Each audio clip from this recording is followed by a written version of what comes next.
জিন ছাড়ানো হয়ে গেলে তারপরে ওই রোগীটাকে তার শরীর বন্ধের জন্য কোন তাবিজ দিতে হবে। বন্ধুরা, আজ আপনাদেরকে শিখিয়ে দেব জিন ছাড়ানোর পরে ওই রোগীটাকে তার শরীর বন্ধের জন্য কোন তাবিজ দিলে ওই জিনগুলো আর তাকে জ্বালাতন করতে পারবে না, আক্রমণ করতে পারবে না। তবে আজকের এই উপায়টি একটু অন্যরকম, কারণ আমাকে অন্যান্য ধর্মের ভাইয়েরাও কমেন্ট করছেন যে হারুন ভাই, আপনি যে সমস্ত দোয়া কালামগুলো দিচ্ছেন বা কোরআনের আয়াতগুলো দিচ্ছেন সেগুলো আমরা তো পড়তে পারছি না বা লিখতে পারছি না। আজকের এই ভিডিওটি সেই সমস্ত ভাইদের জন্য যারা কোরআন পড়তে পারেন না বা কোরআনের আয়াতগুলোকে লিখতে পারেন না। সেই সাথে আর একটা উপায় শিখিয়ে দেব, সেটা কিন্তু কোরআনি উপায়। দুইটা উপায় শিখিয়ে দেব। এক নম্বর উপায় সেটা কোরআনি উপায়, আর দুই নম্বর উপায় সেটা হচ্ছে আলভি আমল। সেটাতে কেবল কয়েকটা জিনিস ব্যবহার করতে হবে আর কয়েকটা বাক্য উচ্চারণ করতে হবে মুখে। চলুন দেরি না করে আজকের মূল বিষয়টার দিকে এগিয়ে যাওয়া যাক। তবে হ্যাঁ, আপনি যদি আমার ভিডিও আজ প্রথম দেখছেন, এই চ্যানেলটিতে আজ প্রথম এসেছেন, তাহলে এক্ষুনি চ্যানেলটিকে করে দিন সাবস্ক্রাইব এবং পাশে থাকা বেল আইকনটিকে বাজিয়ে দিন পরবর্তী নতুন ভিডিওর নোটিফিকেশন পাওয়ার জন্য। কেননা আমি সবসময়ই, আপনারা জানেন, এই ধরনেরই নতুন নতুন একটা করে ভিডিও নিয়ে আপনাদের সাথে এসে উপস্থিত হয়ে থাকি। তো চলুন বন্ধুরা, আজকের ওই দুইটা আমলের দিকে, তাবিজের দিকে এগিয়ে যাওয়া যাক। জিন ছাড়ানোর পরে ওই রোগীটাকে কোন তাবিজ দিলে তাকে আর জিনে ধরবে না, আর জ্বালাতন করবে না। জিন ছাড়ানোর পরে শরীর বন্ধের তাবিজটা আপনি কি দেবেন। আমি হারুন রশিদ, আপনারা দেখছেন হানাফি কেল্লা মিডিয়া।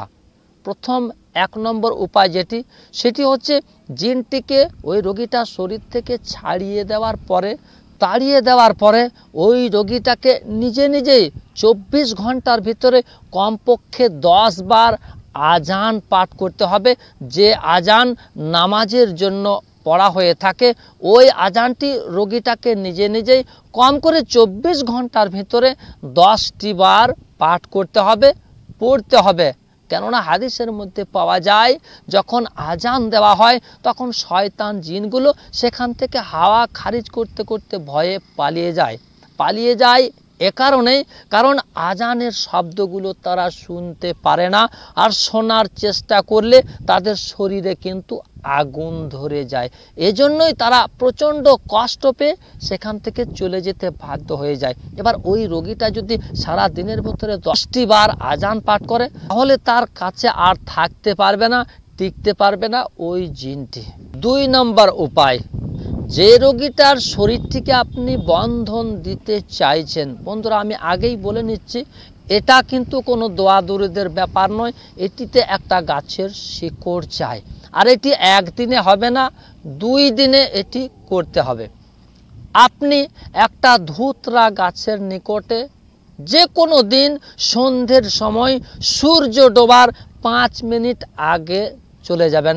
তবে লক্ষ্য রাখবেন, আপনি যে ধুতরা গাছের নিকটে যাচ্ছেন সেই ধুতরা গাছটি কালো ধুতরা বা নীল ধুতরার গাছ হতে হবে। হলুদ কালারের ধুতরার গাছ হলে কিন্তু হবে না। ধুতরা গাছটি কালো কিংবা নীল কালারের ধুতরা ফুলের গাছ হতে হবে।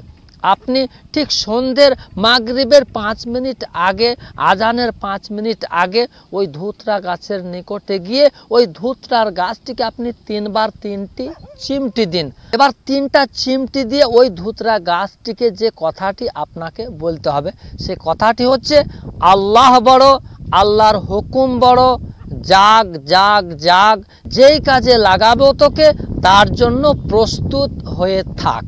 আমি আবারও বলছি, আল্লাহ বড়, আল্লাহর হুকুম বড়, জাগ জাগ জাগ, যেই কাজে লাগাবো তোকে সেই কাজের জন্য প্রস্তুত হয়ে থাক।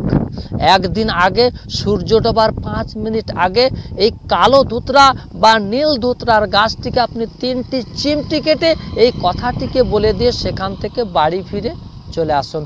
তারপরের দিন সকালবেলায় সূর্য ওঠার আগে ওই ধুতরা গাছটির নিকটে আপনি চলে যান, আর ওই ধুতরা গাছটিকে আপনি উপড়িয়ে নিয়ে চলে আসুন, মূল সমেত যেন উপড়ে যায়।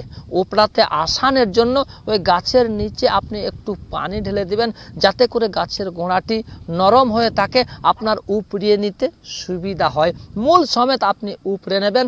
উপড়ে নেওয়ার পর ওই মূল শিকড়টিকে আপনি 1 ইঞ্চি পরিমাণে কেটে নিয়ে ওই রোগীটার শরীরের মধ্যে আপনি বেঁধে দেবেন, যে রোগীটার শরীরটিকে আপনি বন্ধন দিতে চাইছেন।